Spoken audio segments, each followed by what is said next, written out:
दोस्तों, ये कहानी एक ऐसी टीचर के बारे में है जो अपने ही एक स्टूडेंट के प्यार में पागल हो जाती है और उसको पाने के लिए वह किस हद तक जाती है, हम आज के इस कहानी में देखने वाले हैं। कहानी की शुरुआत में हमें जेसन नाम के एक नौजवान लड़के को दिखाया जाता है जो एक स्टूडेंट होने के साथ साथ एक सोशल मीडिया वर्कर भी है, जिसे सिंगिंग बहुत पसंद है और वह सोशल मीडिया पर अपना सॉन्ग डालता है, सिन स्विफ्ट होता है। और हम एक स्कूल देखते हैं जहां जेसन के पेरेंट्स समर वेकेशन के बाद जेसन और उसकी बहन जोई को स्कूल छोड़ने के लिए आए हैं। वहीं सारा नाम की एक लड़की को भी दिखाया जाता है जो जोई की रूम पार्टनर होती है और वह जेसन को लाइक भी करती है। जेसन के पिता चाहते हैं कि जेसन सिंगिंग छोड़कर अपनी पढ़ाई पर ध्यान दे, पर जेसन म्यूजिक को अपना प्रोफेशन बनाना चाहता है। वहीं सिस्टर रेबिका को दिखाया जाता है जो जेसन और जोई की टीचर है और वह जेसन के पेरेंट्स से ये प्रॉमिस करती है कि वह जेसन और जोई का ख्याल रखेंगी।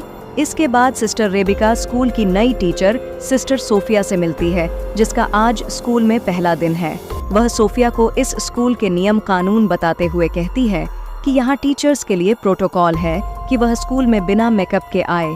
जिसके बाद सिस्टर सोफिया अपनी लिपस्टिक मिटाने लगती है। इसके बाद सिस्टर रेबिका सोफिया को पूरा स्कूल दिखाने लगती है, तो वहीं पर इन्हें जेसन मिलता है। तो सिस्टर रेबिका उससे उसकी नई टीचर सिस्टर सोफिया से मिलवाती है, लेकिन सोफिया ये देखती है कि आज जेसन थोड़ा अपसेट है, जिस पर सिस्टर रेबिका उसे बताती है कि जेसन ने नशे के हालत में अपने फादर की कार का एक्सीडेंट कर दिया था। तब से जेसन के डैड उससे नाराज रहते हैं। अब इसके बाद जैसे ही सोफिया अपने कमरे में आती है तो वह अपने लैपटॉप में जेसन को देखकर उसकी तरफ अट्रैक्ट होने लगती है और जेसन को लैपटॉप पर ही किस करती है, जिससे यह पता चलता है कि सोफिया जेसन को पहले से जानती है। अब अगले दिन वह अपनी पहली क्लास अटेंड करने जाती है और सभी स्टूडेंट को अपना इंट्रो देती है, लेकिन क्लास जेसन और सारा को बात करते हुए देखकर सारा को आगे बिठा देती है, जिस पर सारा को बहुत गुस्सा आता है। लेकिन यह देखकर जेसन की बहन जोई को थोड़ा अजीब लगता है। अब जैसे ही सोफिया बुक खोलती है तो जोई कहती है कि क्लास शुरू होने से पहले सभी प्रेयर करते हैं, जिसके बाद सोफिया खुद प्रेयर करने के बजाय वो जोई को प्रेयर करने के लिए कहती हैं। जिसके बाद जोई प्रेयर करती हैं और उसके साथ सारे स्टूडेंट्स भी प्रेयर करने लगते हैं। तभी जोई देखती है कि सोफिया प्रेयर नहीं कर रही और वो यह बात अपने भाई जेसन को बताती है। तभी जेसन को उसी समय सारा का मैसेज आता है, इसलिए वह जोई की बात पर इतना ध्यान नहीं देता। अब स्कूल के बाद सोफिया जेसन से मिलकर पूछती है कि क्या सारा तुम्हारी गर्लफ्रेंड है? तो जेसन कहता है कि मेरी कोई गर्लफ्रेंड नहीं है। यह सुनकर सोफिया बहुत खुश होती है, लेकिन अगली सुबह वह जेसन और सारा को किस करते हुए देख लेती है और जेसन को क्लास में भेजकर सारा को डांटने लगती है, जिस पर सारा कहती है कि तुम मुझे नहीं जानती, मैं उस आदमी की बेटी हूँ जो इस स्कूल को फंड्स दिया करते हैं। लेकिन सोफिया को इस बात से कोई फर्क नहीं पड़ता और वह उसे जेसन से दूर रहने के लिए कहती है। अब क्लास ओवर होने के बाद सोफिया जेसन को रुकने के लिए कहती है और उसे कहती है कि तुमने तो कहा कि तुम्हारी कोई गर्लफ्रेंड नहीं है, फिर तुम सारा के साथ क्या कर रहे थे? जिस पर जेसन के पास इस बात का कोई जवाब नहीं होता। जिसके बाद सोफिया कहती है कि तुम एक बार मेरे चैम्बर में आकर मिलना। अब थोड़ी देर बाद जब जेसन सोफिया से मिलने के लिए जाता है तो वह देखता है कि सोफिया अपनी बॉडी को मॉइस्चराइज कर रही होती है। असल में सोफिया ने जानबूझकर अपने कमरे का दरवाजा खुला रखा था ताकि जेसन उसे ऐसी हालत में देखकर उसकी तरफ आकर्षित हो जाए। अब अगली सुबह सोफिया जेसन से पूछती है कि वह उससे मिलने क्यों नहीं आया, जिस पर जेसन कहता है कि वह भूल गया था। अब यहाँ जेसन और जोई को स्कूल आए हुए 1 सप्ताह हो चुका है और वीकेंड पर उनके पेरेंट्स उन्हें अपने घर लेने के लिए आए होते हैं। वहीं सिस्टर सोफिया का जेसन के बगैर मन नहीं लगता, इसीलिए सोफिया सिस्टर रेबिका से अपने आंटी की तबीयत खराब होने का बहाना करके स्कूल से लीव ले लेती है। इधर घर पर जेसन अपने पिता से कहता है कि वह स्कूल से 1 साल की छुट्टी लेकर अपने पैशन पर काम करेगा, लेकिन उसके पिता चाहते हैं कि वह अपना फोकस पढ़ाई में लगाए, जिस पर इन दोनों के बीच बहस हो जाती है और जेसन नाराज होकर बाहर आ जाता है और अकेले ही बाहर गाना गा रहा होता है। इसी दौरान सोफिया अपनी कार लेकर जेसन के घर आती है और छुपकर उसकी सिंगिंग को सुन रही होती है। तभी जेसन को सारा का कॉल आता है, जिससे सोफिया गुस्सा होने लगती है और तभी सोफिया का पैर गलती से कहीं टकराता है और आवाज आने पर जेसन उसकी तरफ बढ़ने लगता है। लेकिन तभी जेसन को जोई का मैसेज आता है और वह वापस अंदर चला जाता है। अब सोफिया किसी तरह सारा को जेसन से दूर करना चाहती है, इसलिए वह अपनी पहली चाल चलती है, जिसमें वह रात को सारा के कमरे में जाकर उसकी बुक में ड्रग्स रख देती है। लेकिन बाहर निकलते समय उसका सामना सिस्टर रेबिका से होता है, तो वह कहती है कि उसे किसी की आवाज सुनाई दे रही थी, इसीलिए वह देखने के लिए यहाँ आई थी। इसी दौरान जोई नींद से उठ जाती है, जो सारा के रूम में ही रहती है, और दोनों की बातें सुनकर उसे सोफिया पर शक होने लगता है। अब अगली सुबह क्लास में सोफिया सारे स्टूडेंट्स को वही पेज ओपन करने के लिए कहती है जिस पेज में ड्रग्स रखी थी, जिसके बाद वह सारा को ड्रग्स के साथ पकड़ लेती है और उसे कहती है कि तुम्हें इसके लिए बहुत बड़ी सजा मिलेगी। जिसके बाद इस बात की खबर पूरे स्कूल में फैल जाती है, जिससे सारा को स्कूल से बाहर निकाल दिया जाता है। इसके बाद सोफिया सिस्टर रेबिका से कहती है कि आपको इस स्कूल की रेपुटेशन बचाई रखनी है, तो आपको बॉयज के कमरों की भी तलाशी लेनी चाहिए। जिस पर सिस्टर रेबिका जेसन और उसके दोस्तों के कमरों की तलाशी लेते हैं और उन्हें जेसन के बेड से शराब की बोतल मिलती है। दरअसल यह काम भी सोफिया ने ही किया होता है, लेकिन जेसन टीचर्स को कहता है कि मुझे नहीं पता कि यह बोतल कहाँ से आई और किसने रखी है। अगर आपने मुझे सस्पेंड कर दिया तो उस काम के लिए मेरी लाइफ बर्बाद हो जाएगी, जो काम मैंने किया ही नहीं। और अगर मेरे पिताजी को यह बात मालूम हुई तो इस बार वह मेरी जान ले लेंगे। यह सुनकर सोफिया उन्हें एक सुझाव देती है, जिसमें जेसन की सजा यह होगी कि वह 1 हफ्ते तक स्कूल के वह सारे काम करेगा जो अक्सर यहाँ की सिस्टर्स किया करती है, और जेसन भी इसके लिए मान जाता है। अब इसके बाद हमें पास्ट का एक सीन दिखाया जाता है कि किस तरह सोफिया ने सोशल मीडिया पर जेसन को देखा और वह उसके सॉन्ग्स और उसके आवाज की फैन हो गई, और वह जेसन से मिलने के लिए सोफिया नाम की एक सिस्टर जो उसी स्कूल में ट्रांसफर होने वाली थी, उसका मर्डर करके उसे ठिकाने लगा दिया और उसकी जगह सारे डॉक्यूमेंट चेंज करके सिस्टर सोफिया बनकर स्कूल में आ गई। अब कहानी प्रेजेंट स्विफ्ट होती है, जहां हम देखते हैं कि जेसन स्कूल का काम कर रहा है और पौधे लगा रहा है। इसी समय सोफिया वहां आती है और हेल्प करने के बहाने उसको उकसाने लगती है। वहीं जोई ये सब नोटिस कर रही होती है। अब अगले सीन में हम देखते हैं कि सोफिया आखिरकार सारी धार्मिक हदों को पार करते हुए रात को जेसन के कमरे में चली जाती है, और अंदर जाते ही वह मोबाइल रिकॉर्डिंग ऑन करके रख देती है और अपने गले से नेकलेस उतारती है। तभी जेसन की नींद खुल जाती है और वो देखता है कि सिस्टर सोफिया उसके सामने है और उसे अजीब लगने लगता है। लेकिन सोफिया जेसन को अपनी अदा में बहकाने की कोशिश करती है और पास आकर जेसन को किस करने लगती है।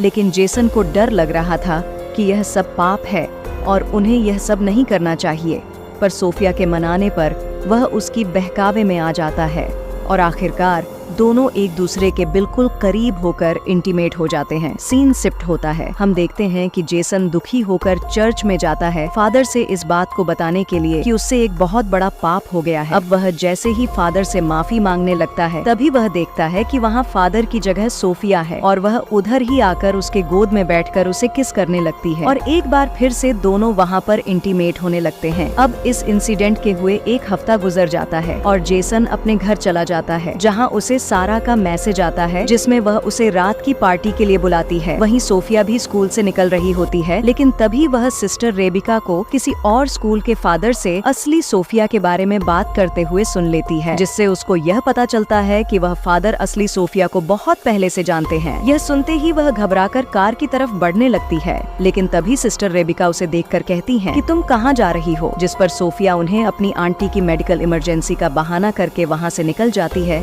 अब उसी रात जेसन अपने डैड से कहता है कि वह सारा के घर पार्टी में इनवाइटेड है, लेकिन उसके डैड उसे जाने से मना कर देते हैं, जिससे इन दोनों के बीच हमेशा की तरह बहस हो जाती है।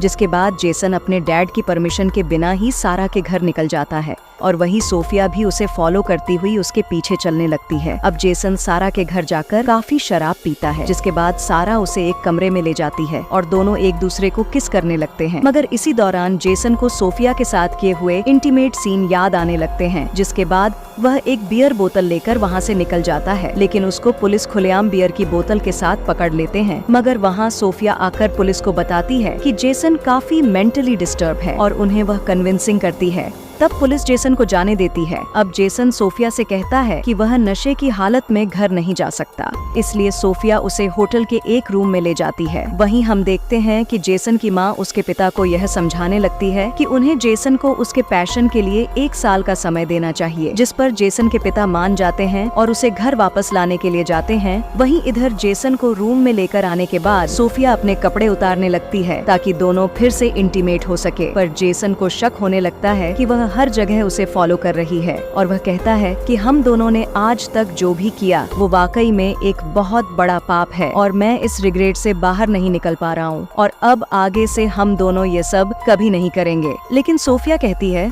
कि हम दोनों के बीच काफी सिमिलरिटीज है और हम दोनों के ही डैड हमें नहीं समझते और हम दोनों एक दूसरे से मिले ही इसलिए कि दोनों एक दूसरे के साथ रह सके। लेकिन जेसन सोफिया की कोई बात नहीं मानता और वह सोफिया को उधर ही छोड़कर चला जाता है, जिससे सोफिया को बहुत गुस्सा आता है। वहीं जेसन के फादर उसे ढूंढ लेते हैं और उसे कहते हैं कि उन्होंने कहीं ना कहीं जेसन को फोर्स किया है और वह उसे सॉरी कहकर उसे एक मौका देने की बात करते हैं। अब अगले दिन सुबह जब जेसन और जोई दोनों स्कूल के लिए निकलते हैं तो सोफिया भी वहाँ होती है और वह उन्हें देखकर कार स्टार्ट करके जाने लगती है। तभी जोई उस कार को देख लेती है और स्कूल आकर उस कार को ढूंढ भी लेती है और नंबर के जरिए ऑनलाइन चेक करती है, जिससे उसे पता चलता है कि वह कार सोफिया के नाम पर ही रजिस्टर है, जिससे जोई को यह यकीन हो जाता है कि वो सोफिया ही थी जो उनके घर के बाहर ठहरी थी। वहीं इधर जेसन अपने कमरे में जाता है तो सोफिया उसे बेहोश पड़ी मिलती है, जिससे वह घबराकर उसे होश में लाने के लिए मुंह से ऑक्सीजन देने की कोशिश करता है।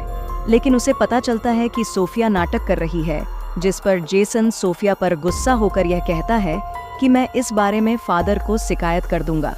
लेकिन सोफिया को इस बात से कोई फर्क नहीं पड़ता और वह कहती है कि अगर तुमने शिकायत किया तो मैं भी सभी को बता दूंगी कि तुम एक स्टूडेंट होकर किस तरह एक टीचर के साथ बेशर्मी की सारी हदें पार कर चुके हो। अब जेसन समझ जाता है कि वह बुरी तरह फंस चुका है। तभी उसे जोई फोन करके सोफिया के कार के बारे में बताती है, जिस पर जेसन उसे कहता है कि वह इस बारे में किसी को न बताए। अब आगे हम देखते हैं कि क्लास में प्रेयर के बाद सिस्टर रेबिका सारा को दोबारा वापस लेकर आई है, जिससे सोफिया को बहुत गुस्सा आता है और क्लास के बाहर सोफिया सिस्टर रेबिका को नियम समझाने लगती है कि किस तरह आप सारा को वापस स्कूल में परमिशन दे सकती हैं, जिस पर सिस्टर रेबिका कहती हैं कि तुम मुझे नियम कानून मत सिखाओ, मुझे पता है कि क्या करना चाहिए और क्या नहीं, और तुम पहले प्रेयर करना सीखो। अब एक तरफ सारा के वापस आने की खुशी में जेसन सिंगिंग कर रहा होता है तो दूसरी तरफ सोफिया गुस्से में आकर एकदम साइको की तरह बिहेव करने लगती है। इसके बाद हम देखते हैं कि सारा जब नहा रही थी तो सोफिया वहां जाकर उसका सर दीवार पर मार मार के उसकी जान ले लेती है और साबुन गिराकर इस मर्डर को एक नॉर्मल एक्सीडेंट की तरह दिखाने की कोशिश करती है।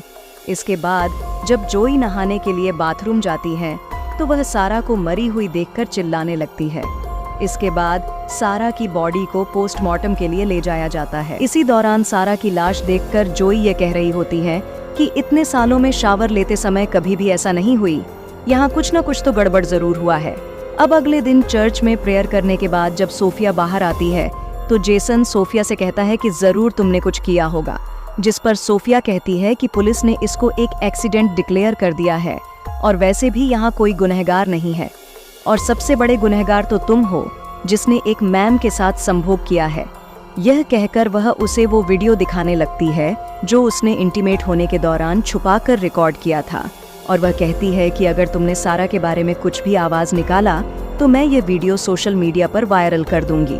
अब अगले दिन सुबह जब सोफिया जेसन और जोई को घर जाते हुए देखती हैं तो इस बार वह सिस्टर रेबिका से अपने आंटी के डेथ का बहाना बनाकर वहां से निकल जाती है और उसी रात जेसन और उसकी फैमिली डिनर के लिए बाहर एक रेस्टोरेंट में जाते हैं, पर वहां वह देखते हैं कि सिस्टर सोफिया भी यहां आई हुई है। इसके बाद सोफिया जेसन के पेरेंट्स को अपना इंट्रो देती है, जिस पर उसके डैड उसे अपने साथ ज्वाइन होने के लिए कहते हैं, लेकिन जेसन नहीं चाहता कि वह यहाँ बैठे, पर उसके डैड सोफिया के बैठने का इंतजाम कर देते हैं और वह उनके साथ बैठ जाती है। लेकिन जेसन अनकंफर्टेबल होने लगता है और यह सब उसकी बहन जोई नोटिस कर रही होती है।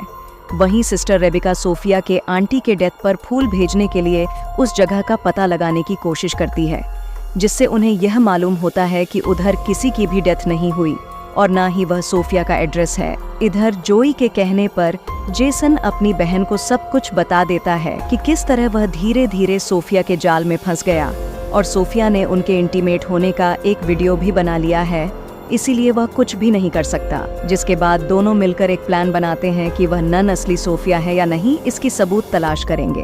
अब अगले दिन हम देखते हैं कि सिस्टर रेबिका को रात के कॉल पर सोफिया पर शक हो चुका था, इसीलिए वह सोफिया को अपने कमरे में बुलाकर यह कहती है कि जब से तुम आई हो कुछ ना कुछ गड़बड़ होता ही जा रहा है और तुम्हारे आते ही मैंने अपने बेस्ट स्टूडेंट्स को सस्पेंड भी कर दिया और अब तुम्हारी आंटी की मरने का झूठा खबर भी पकड़ा गया है। यह कहकर वह फादर से कंप्लेंट करने जाने ही वाली होती है, तभी सोफिया एक लैंप से मारकर सिस्टर रेबिका को घायल कर देती है। वहीं हम देखते हैं कि जेसन और जोई सोफिया के खिलाफ सबूत ढूंढने के लिए उसके कमरे में पहुंच जाते हैं, जहां जाकर उन्हें असली सोफिया का लैपटॉप मिल जाता है और साथ ही उस लड़की का लैपटॉप भी मिलता है जो सोफिया बनकर यहाँ आई हुई है, जिसका असली नाम लॉरा है। और वो देखते हैं कि उसने जेसन के कई सारे पिक्चर्स सेव करके रखी हुई है। यह देखकर वह दोनों समझ जाते हैं कि लॉरा पूरा प्लान बनाकर यहाँ आई है। अब यह बात वह सिस्टर रेबिका को बताने के लिए जाते हैं, तभी उनका सामना सोफिया यानी लॉरा से होता है और वह जेसन के हाथ में अपना लैपटॉप देखकर यह समझ जाती है कि उसका राज खुल चुका है। लेकिन वह जेसन से अपने पागलपन का इजहार करते हुए यह कहती है कि तुमने जितने भी गाने गाए हैं वह सब मेरे लिए ही थे, जिससे जेसन और जोई समझ जाते हैं कि यह लड़की पूरी तरह से पागल बन चुकी है। जिसके बाद वह आगे बढ़ने लगते हैं, लेकिन तभी मौका देखकर सोफिया जोई पर लैंप से वार कर देती है, जिससे जेसन गुस्से में आकर उसका गला दबाने लगता है। तभी वह जेसन के पैरों के बीच लात मार देती है, जिससे वह दर्द से गिरकर बेहोश हो जाता है। जिसके बाद वह जोई को फिर से उसी लैंप से मारने ही वाली होती है, तभी वहां पर सिस्टर रेबिका आकर उसके हाथ से वह लैंप छीन लेती है। लेकिन सोफिया सिस्टर रेबिका को भी मारने लगती है। तभी जेसन होश में आकर अपनी जेब से स्क्रू ड्राइवर निकालता है और सोफिया की पीठ में वार कर देता है, जिससे वहीं पर सोफिया की मौत हो जाती है। इसके बाद हमें स्कूल के ग्रेजुएशन का दिन दिखाया जाता है, जिसमें जेसन के डैड जोई को उसकी मॉम की कार और जेसन को एक नया गिटार गिफ्ट करते हैं। इसी सीन को दिखाते हुए यह कहानी यहीं पर खत्म हो जाती है। तो दोस्तों, यह कहानी आपको कैसी लगी कमेंट में ज़रूर लिखिए। और अभी तक आप हमारे चैनल को सब्सक्राइब नहीं किए हैं तो सब्सक्राइब करके बेल आइकन नोटिफिकेशन ऑन कर लीजिए। तो मिलते हैं किसी और मज़ेदार वीडियो में, तब तक आप अपना ख्याल रखें।